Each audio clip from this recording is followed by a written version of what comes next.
मधुबन के बाबा मुरली वाले, आपका क्या कहना, आपका क्या कहना। ओम शांति। 9 नवंबर 2023। बाबा के महावाक्य। मीठे बच्चे, देह अभिमान में आने से ही माया की चमाट लगती है। देही अभिमानी रहो तो बाप की हर श्रीमत का पालन कर सकेंगे। प्रश्न। बाप के पास 2 प्रकार के पुरुषार्थी बच्चे हैं, वह कौन से हैं? उत्तर। एक बच्चे हैं जो बाप से वर्षा लेने का पूरा पुरुषार्थ करते हैं। हर कदम पर बाप की राय लेते हैं। दूसरे फिर ऐसे भी बच्चे हैं जो बाप को फारकती देने का पुरुषार्थ करते हैं। कोई हैं जो दुख से छूटने के लिए बाप को बहुत बहुत याद करते हैं। कोई फिर दुख में फंसना चाहते हैं।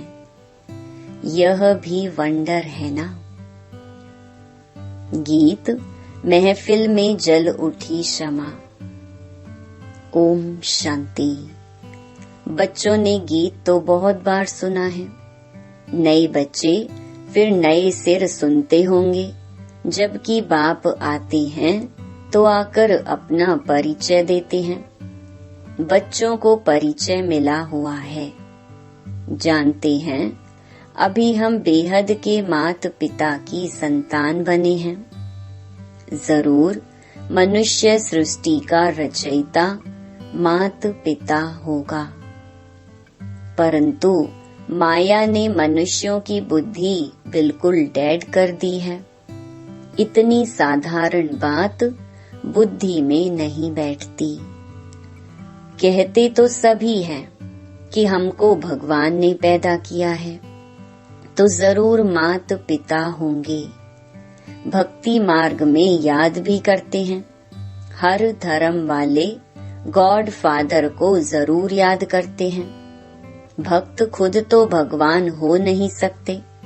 भक्त भगवान की बंदगी माना साधना करते हैं। गॉड फादर तो जरूर सबका एक ही होगा, अर्थात सभी आत्माओं का फादर एक है। सभी जिस्मों का फादर एक हो नहीं सकता। वह तो अनेक फादर हैं। वह जिस्मानी फादर होते हुए भी हे ईश्वर कहकर याद करते हैं। बाप बैठ समझाते हैं। मनुष्य बेसमझ हैं जो बाप का परिचय ही भूल जाते हैं। तुम जानते हो स्वर्ग का रचयिता जरूर एक ही बाप है। अभी कलयुग है, जरूर कलयुग का विनाश होगा। प्रहलोप अक्षर तो हर बात में आता है। बच्चे जानते हैं सतयुग अभी प्रहलोप है। अच्छा, फिर प्रश्न उठता है, सतयुग में उन्हों को यह पता होगा कि यह सतयुग प्रहलोप हो जाएगा, फिर त्रेता होगा? नहीं, वहाँ तो इस नॉलेज की दरकार ही नहीं। यह बातें किसकी भी बुद्धि में नहीं है। सृष्टि का चक्र कैसे फिरता है, हमारा पारलौकिक बाप कौन है, यह तुम बच्चे ही जानते हो। मनुष्य गाते हैं तुम मात पिता हम बालक तेरे, परंतु जानते नहीं, तो कहना भी ना कहने के बराबर हो जाता है। बाप को भूल गए हैं, इसलिए ऑर्फन बन पड़ी हैं। बाप हर बात समझाते हैं। श्रीमत पर कदम कदम चलो, नहीं तो कोई समय माया बड़ा धोखा देगी। माया है ही धोखेबाज। माया से लिबरेट करना यह बाप का ही काम है। रावण तो है ही दुख देने वाला, बाप है सुख देने वाला। मनुष्य इन बातों को समझ नहीं सकते। वह तो समझते हैं दुख सुख भगवान ही देते हैं। बाप समझाते हैं मनुष्य दुखी बनने के लिए शादियों में कितना खर्चा करते हैं। जो पवित्र पौधे हैं उनको अपवित्र बनाने का पुरुषार्थ किया जाता है। यह भी तुम समझ सकते हो, दुनिया नहीं समझती। इस विषय सागर में डूबने लिए कितनी सेरेमनी करते हैं। उन्हों को यह पता नहीं है कि सतयुग में यह विष विकार होता नहीं। वह है ही क्षीर सागर, इसको विषय सागर कहा जाता है। वह है संपूर्ण निर्विकारी दुनिया। बल त्रेता में 2 कला कम हो जाती हैं, तो भी उनको निर्विकारी दुनिया कहा जाता है। वहाँ विकार हो नहीं सकते, क्योंकि रावण का राज्य द्वापर से ही शुरू होता है। आधा आधा है ना, ज्ञान सागर और अज्ञान सागर। अज्ञान का भी सागर है ना। मनुष्य कितने अज्ञानी हैं, बाप को भी नहीं जानते। सिर्फ कहते ही रहते हैं कि यह करने से भगवान मिलेगा, मिलता कुछ भी नहीं। माथा मारते मारते दुखी निधन के बन जाते हैं। तब ही फिर मैं धनी आता हूँ। धनी बिगर माया अजगर ने सबको खा लिया है। बाप समझाते हैं माया बड़ी दुष्टर है। बहुतों को धोखा मिलता है। कोई को काम की चमाट, कोई को मोह की चमाट लग जाती है। देह अभिमान में आने से ही चमाट लगती है। मेहनत है ही देही अभिमानी बनने में। इसलिए बाप घड़ी घड़ी कहते हैं सावधान मन मना भव। बाप को याद नहीं करेंगे तो माया थप्पड़ लगा देगी। इसलिए निरंतर याद करने का अभ्यास करो, नहीं तो माया उल्टा कर्तव्य करा देगी। रॉन्ग राइट की बुद्धि तो मिली ही है। कहाँ भी मूंझो तो बाप से पूछो। तार में, चिट्ठी में अथवा फोन पर पूछ सकते हो। फोन सवेरे सवेरे झट मिल सकता है, क्योंकि उस समय सिवाय तुम्हारे बाकी सब सोए रहते हैं। तो फोन पर तुम पूछ सकते हो। दिन प्रतिदिन फोन आदि की आवाज भी सुधारते रहते हैं। परंतु गवर्नमेंट है गरीब, तो खर्चा भी ऐसे ही करती है। इस समय तो सब जर्जरीभूत अवस्था वाले तमो प्रधान हैं। फिर भी खास भारतवासियों को रजो तमोगुणी क्यों कहा जाता है? क्योंकि यही सबसे ज्यादा सतो प्रधान थे। दूसरे धर्म वालों ने ना तो इतना सुख देखा है, ना दुख देखना है। वह अभी सुखी हैं, तब तो इतना अनाज आदि भेजते रहते हैं। उन्हों की बुद्धि रजो प्रधान है। विनाश के लिए कितनी इन्वेंशन करते हैं, परंतु उन्हों को यह पता नहीं पड़ता है। इसलिए उन्हों को बहुत चित्र आदि भेजने पड़े, तो उन्हों को भी पता पड़ेगा। आखरीन समझेंगे यह चीज तो बड़ी अच्छी है। इन पर लिखा हुआ है गॉड फादरली गिफ्ट। जब आफत का समय होगा तो आवाज निकलेगा, फिर समझेंगे बरोबर यह हमको मिला था। इन चित्रों से बहुत काम निकलेगा। बाप को बेचारे जानते ही नहीं। सुखदाता तो वह एक ही बाप है। सब उनको याद करते हैं। चित्रों से अच्छी रीति समझ सकते हैं।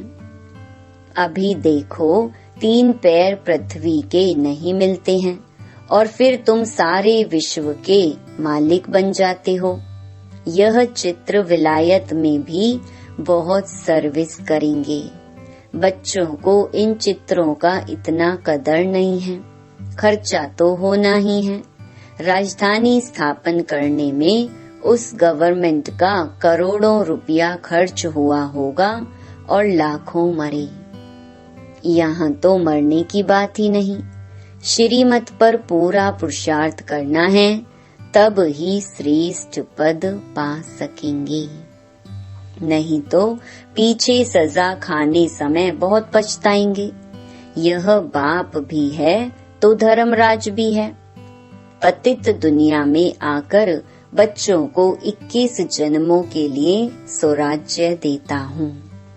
अगर फिर कोई विनाशकारी कर्तव्य किया तो पूरी सजा खाएंगे। ऐसे नहीं, जो होगा वह देखा जाएगा। दूसरे जन्म का कौन बैठ विचार करे। मनुष्य दान पुण्य भी दूसरे जन्म के लिए करते हैं। तुम अभी जो करते हो वह 21 जन्मों के लिए। वह जो कुछ करते हैं अल्पकाल के लिए, एवजात फिर भी नरक में ही मिलेगा। तुमको तो स्वर्ग में एवजा मिलना है।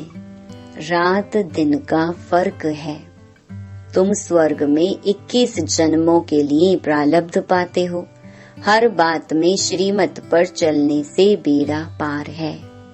बाप कहते हैं, तुम बच्चों को नैनों पर बिठाकर बड़े आराम से ले जाता हूँ। तुमने बहुत दुख उठाए हैं। अब कहता हूँ तुम मुझे याद करो।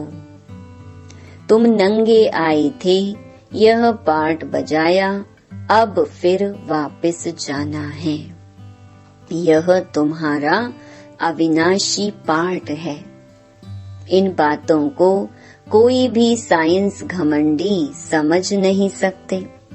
आत्मा इतना छोटा स्टार है, उनमें अविनाशी पार्ट सदैव के लिए भरा हुआ है। यह कभी समाप्त नहीं होता। बाप भी कहते हैं, मैं भी तो क्रिएटर और एक्टर हूँ। मैं कल्प कल्प आता हूँ पार्ट बजाने। कहते हैं, परमात्मा मन बुद्धि सहित चैतन्य नॉलेजफुल है, लेकिन क्या चीज है यह कोई नहीं जानते। जैसे तुम आत्मा स्टार मिसल हो, मैं भी स्टार हूँ। भक्ति मार्ग में भी मुझे याद करते हैं, क्योंकि दुखी हैं। मैं आकर तुम बच्चों को अपने साथ ले जाता हूँ। मैं भी पंडा हूँ। मैं परमात्मा तुम आत्माओं को ले जाता हूँ। आत्मा मच्छर से भी छोटी है। यह समझ भी तुम बच्चों को अभी मिलती है। कितना अच्छी रीति समझाते हैं। बाप कहते हैं, तुमको विश्व का मालिक बनाता हूँ। बाकी दिव्य दृष्टि की चाबी मैं अपने पास ही रखता हूँ। यह किसको नहीं देता हूँ। यह भक्ति मार्ग में मेरे ही काम आती है। बाप कहते हैं, मैं तुमको पावन पूज्य बनाता हूँ। माया पतित पुजारी बनाती है। समझाते तो बहुत हैं, परंतु कोई बुद्धिवान समझे। यह टेप मशीन बहुत अच्छी चीज है। बच्चों को मुरली तो जरूर सुननी है। बहुत से किलधे बच्चे हैं। बाबा को बांधेली गोपिकाओं पर बहुत तरस पड़ता है। बाबा की मुरली सुनकर बहुत खुश होंगे। बच्चों की खुशी के लिए क्या नहीं करना चाहिए। बाबा को तो रात दिन गांव की गोपिकाओं का ख्याल रहता है। नींद भी फिट जाती है। क्या युक्ति रचें, कैसे बच्चे दुख से छूटे। कोई तो फिर दुख में फंसने लिए भी तैयारी करते हैं। कोई तो पुरुषार्थ करते हैं वर्षा लेने का, तो कोई फिर फारकती देने का भी पुरुषार्थ करते हैं। दुनिया तो आजकल बहुत खराब है। कोई बच्चे तो बाप को मारने में भी देरी नहीं करते हैं। बेहद का बाप कितना अच्छी रीति समझाते हैं। मैं बच्चों को इतना धन दूंगा जो यह कभी दुखी नहीं होंगे। तो बच्चों को भी इतना रहमदिल बनना चाहिए कि सबको सुख का रास्ता बताएं। आजकल तो सभी दुख देते हैं, बाकी टीचर कभी दुख का रास्ता नहीं बताएंगे, वह पढ़ाते हैं। पढ़ाई सोर्स ऑफ इनकम है। पढ़ाई से शरीर निर्वाह करने लायक बनते हैं। माँ बाप से भल वर्षा मिलता है, परंतु वह क्या काम का। जितना जास्ती धन उतना पाप बहुत करते हैं। नहीं तो तीर्थ यात्रा करने बड़ी नम्रता से जाते हैं, परंतु कोई कोई तो तीर्थ यात्रा पर भी शराब ले जाते हैं, फिर छिपाकर पीते हैं। बाबा का देखा हुआ है, शराब बिगर रह नहीं सकते, बात मत पूछो। लड़ाई में जाने वाले भी शराब खूब पीते हैं। लड़ाई वालों को अपनी जान का ख्याल नहीं रहता है। समझते हैं आत्मा एक शरीर छोड़ जाकर दूसरा शरीर लेगी। तुम बच्चों को भी अब भी ज्ञान मिलता है। यह छी शरीर छोड़ना है, उन्हों को कोई ज्ञान नहीं, परंतु आदत पड़ी हुई है मरना और मारना। यहाँ तो हम आपे ही बैठे बैठे बाबा के पास जाना चाहते हैं। यह पुरानी खाल है, जैसे सर्प भी पुरानी खाल छोड़ देते हैं, ठंडी में सूख जाती तो उतार देते हैं। तुम्हारी यह तो बहुत छी पुरानी खाल है। पार्ट बजाते अब इनको छोड़ना है, बाबा के पास जाना है। बाबा ने युक्ति तो बताई है, मन मना भव, मुझे याद करो बस। ऐसे बैठे बैठे शरीर छोड़ देंगे। सन्यासियों का भी ऐसे होता है, बैठे बैठे शरीर छोड़ देते हैं, क्योंकि वह समझते हैं आत्मा को ब्रह्म में लीन होना है, तो योग लगाकर बैठते हैं, परंतु जा नहीं सकते। जैसे काशी कलवट खाते हैं, वह जीवघात हो जाता है। यह सन्यासी भी बैठे बैठे ऐसे जाते हैं। बाबा का देखा हुआ है, वह हुआ हठ योग सन्यास। बाप समझाते हैं, तुमको 84 जन्म कैसे मिलते हैं, तुमको कितनी नॉलेज देते हैं। कोई बिरला ही श्रीमत पर चलता है। देह अभिमान आने से फिर बाप को भी अपनी मत देने लग पड़ते हैं। बाप समझाते हैं, देही अभिमानी बनो, मैं आत्मा हूँ, बाबा आप ज्ञान के सागर हो। बस बाबा आपकी राय पर ही चलूंगा। कदम कदम पर बड़ी सावधानी चाहिए। भूलें तो होती रहती हैं, फिर पुरुषार्थ करना पड़ता है।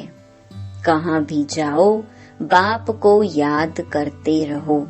विकर्मों का बोझ सिर पर बहुत है, कर्म भोग भी तो चुकतू करना होता है ना। पिछाड़ी तक यह कर्म भोग छोड़ेगा नहीं। श्रीमत पर चलने से ही पारस बुद्धि बनना है, साथ में धर्मराज भी है, तो रिस्पॉन्सिबल वह हो गया। बाप बैठा है, तुम क्यों अपने पर बोझा रखते हो। पतित पावन बाप को पतितों की महफिल में आना ही है, यह तो नई बात नहीं। अनेक बार पाठ बजाया है, फिर बजाते रहेंगे। इसको ही वंडर कहा जाता है।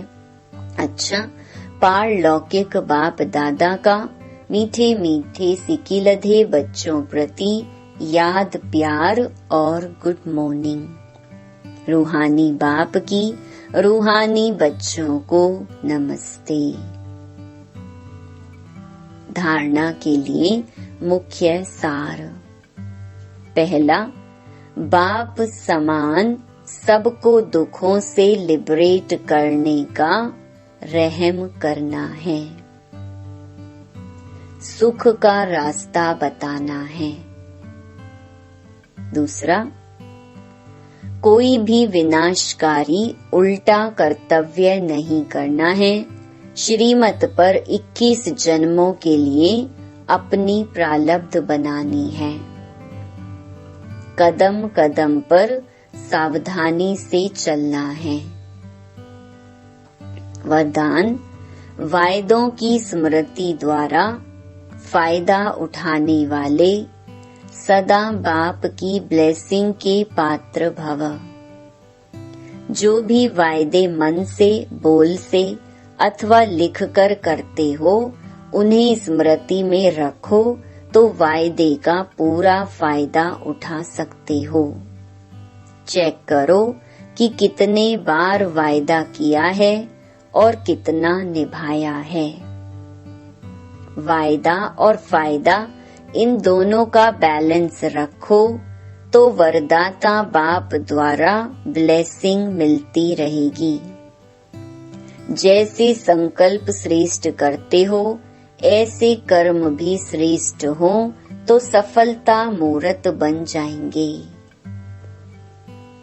स्लोगन, स्वयं को ऐसा दिव्य आईना बनाओ जिसमें बाप ही दिखाई दे, तब कहेंगे सच्ची सेवा। ओम शांति।